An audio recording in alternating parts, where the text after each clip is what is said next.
रुन्चे महाराज भनेर कसलाई चिनिन्छ? पद्म शमशेर। कम्प्युटरमा प्रयोग हुने DOS को पूरा रूप के हो?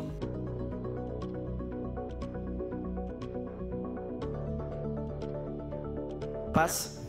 ल्यान्ड अफ केक्स भनेर चिनिने देश कुन हो? स्कटल्यान्ड। पहिलो विश्वकप फुटबलमा कतिवटा देश सहभागी थिए? 10 वटा। औँसीदेखि पूर्णिमासम्मको अवधिलाई कृष्ण पक्ष भनिन्छ, सही कि गलत? सही। यहाँको जवाफतर्फ म प्रवेश गर्छु। रुन्चे महाराज भनेर कसलाई चिनिन्छ? यहाँले सुरुमा पद्म शमशेर भन्नुभयो, पछि अर्को जवाफ आए पनि सुरुकैलाई मान्छु मैले, सही जवाफ भएको छ। कम्प्युटरमा DOS को पूरा रूप डिस्क अपरेटिङ सिस्टम हो, यहाँले पास गर्नुभयो। ल्यान्ड अफ केक्स भनेर स्कटल्यान्डलाई नै चिनिन्छ, सही जवाफ दिनुभएको छ। पहिलो विश्वकप फुटबलमा कति देश सहभागी थिए? यहाँले 10 भन्नुभयो, गलत भएको छ। 13 वटा देश सहभागी थिए। र औँसीदेखि पूर्णिमासम्मको अवधिलाई कृष्ण पक्ष भनिन्छ, सही कि गलत भन्नेमा यहाँले सही भन्नुभयो, जवाफ गलत भएको छ।